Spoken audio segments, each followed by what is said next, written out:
Delivery के बाद मैंने देखा है बहुत सी ख़वातीन पोस्टपार्टम डिप्रेशन या पोस्टपार्टम ब्लूज़ में चली जाती हैं। इसकी क्या वजूहात हैं और इनसे कैसे निपटा जा सकता है?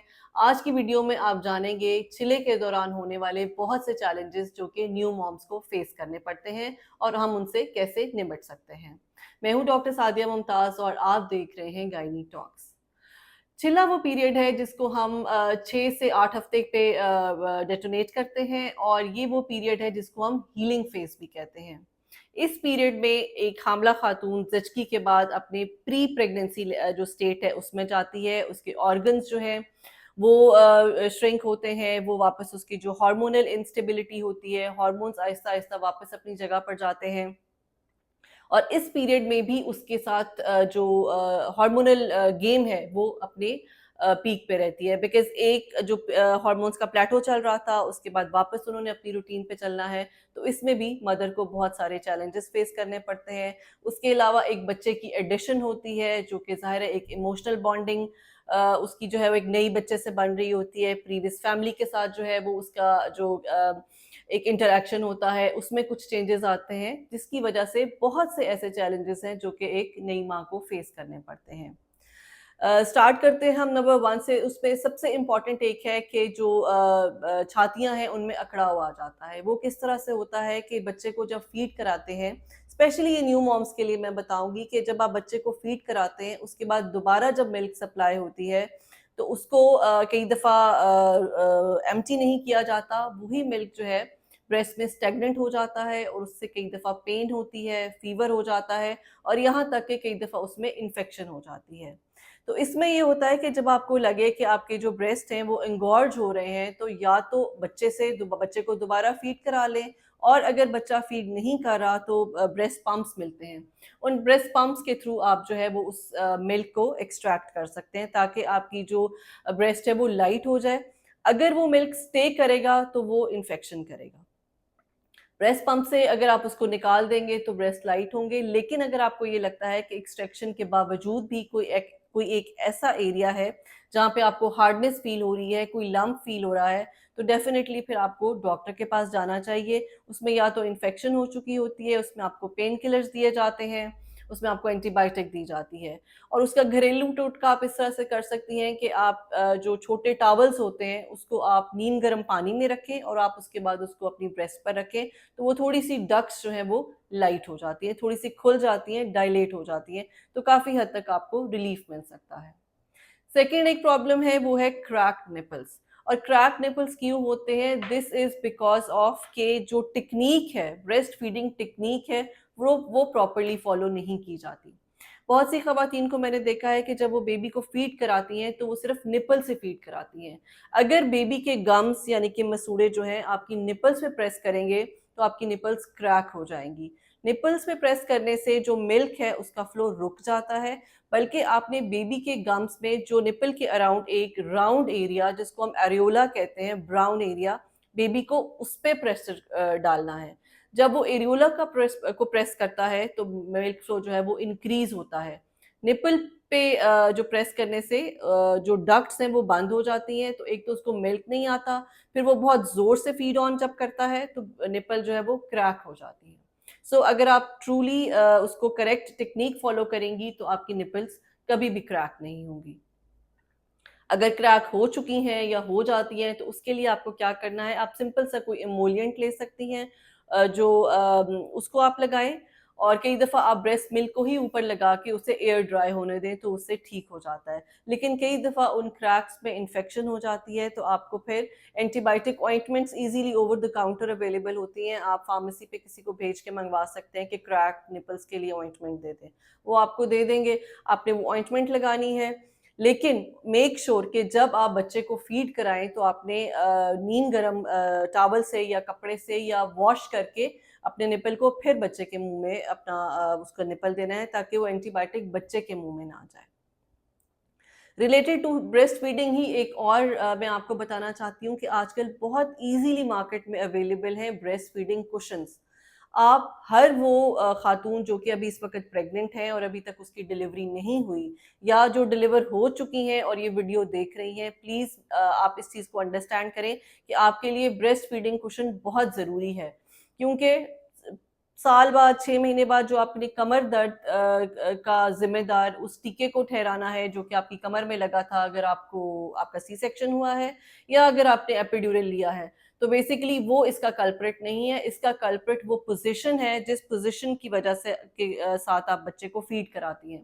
बिकॉज़ मैंने देखा है माएँ हमेशा बच्चे पे झुक के उसको फ़ीड कराती हैं। आपने ऐसा नहीं करना, आपने हमेशा बच्चे को ऊपर लेकर आना है, बजाय इसके कि आप अपना पोस्चर जो है वो झुकाएँ। आपको अपनी back through out your puerperium, through out your छिला जो है वो स्ट्रेट रखनी है। ये वो टाइम है जिसमें बोन्स वापस अपनी उस कंसिस्टेंसी पे आती हैं जिसमें वो प्रेगनेंसी से पहले थी।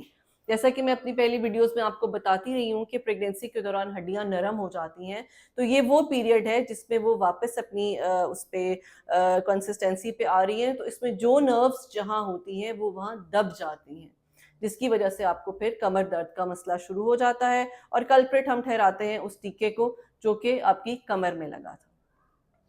नेक्स्ट आते हैं कि मैं हमेशा इस बात को एडवाइस करती हूँ कि आपको जब आपकी डिलीवरी हो गई या सी सेक्शन हुआ, तो आपको उस अपने जो स्टिचेस हैं उनकी केयर जो है वो एक बहुत इंपॉर्टेंट होता है।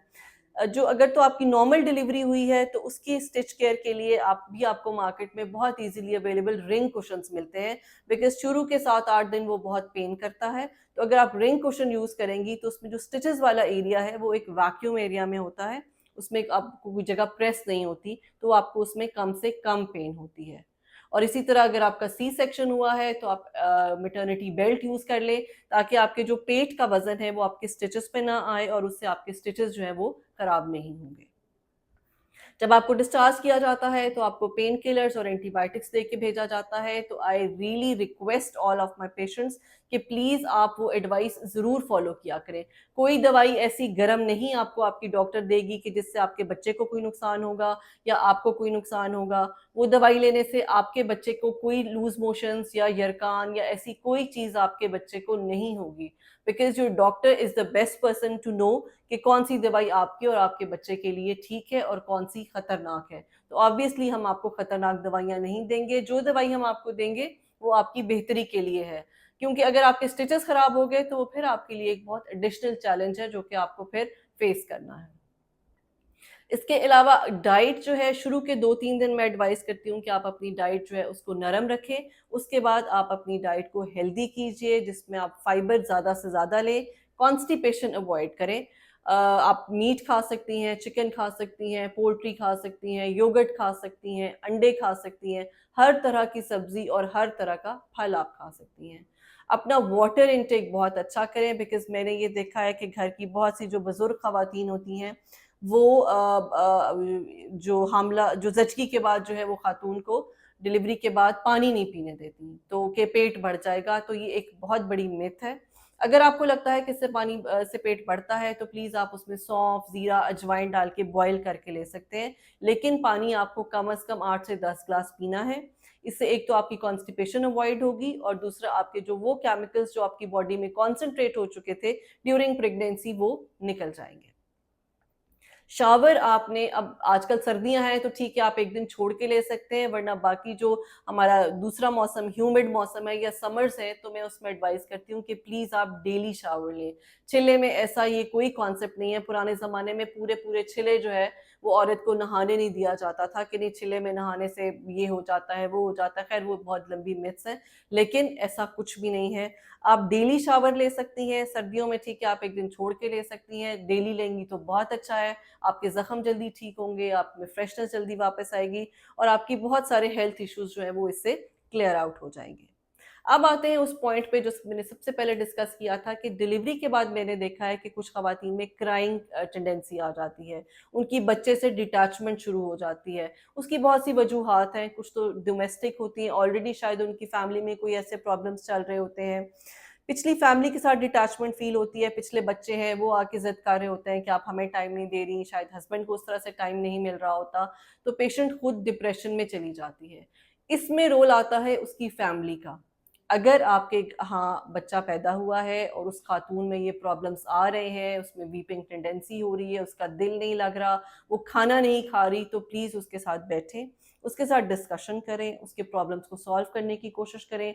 अगर उसकी नींद नहीं पूरी हो रही तो उसको हाउस हेल्प दें। खुद कुछ देर के लिए जितने लोग हैं आप लोग टाइम डिवीजन करके बेबी की टेक केयर करें, ताकि उसको थोड़ा बहुत टाइम रेस्ट के लिए और अपनी नींद के लिए मिले। लेकिन अगर ये सब स्टेप्स करने के बावजूद भी आपको लगता है कि वो ठीक नहीं हो रही, या अगर आप खुद वो है पेशेंट हैं, आपको खुद ये फील हो रहा है कि आपके घर वाले आपके साथ बहुत ज़्यादा कोऑपरेट कर रहे हैं, लेकिन फिर भी आपके अंदर का कोई दुख है, कोई डिप्रेशन है, जो ब्लूज़ हैं वो ठीक नहीं हो रहे, आपके बच्चे के साथ बॉन्डिंग नहीं बन रही, तो आपको डेफिनेटली मेडिकल हेल्प ले लेनी चाहिए। बिकॉज़ अगर आप मेडिकल हेल्प नहीं लेंगी तो ये वो पीरियड है जो आपका बॉन्डिंग पीरियड है। अगर अभी ये डेवलप नहीं होगा तो आपके लिए बहुत ज़्यादा साइकोलॉजिकल चैलेंजेस जो हैं वो डेवलप हो सकते हैं। तो ये वो कुछ पॉइंट्स हैं जिस पे मैं स्ट्रेस करना चाह रही थी कि आप आफ्टर डिलीवरी भी आपकी केयर उतनी ही ज़रूरी है जितनी ड्यूरिंग प्रेगनेंसी है। और आई होप मैंने वन बाय वन ऑलमोस्ट सारे पॉइंट्स को कवर कर लिया है। अगर फिर भी अगर कोई आपका क्वेश्चन हो तो मुझे कमेंट्स में लिखें, मैं आपको उसको डिटेल से डिस्कस कर दूँगी।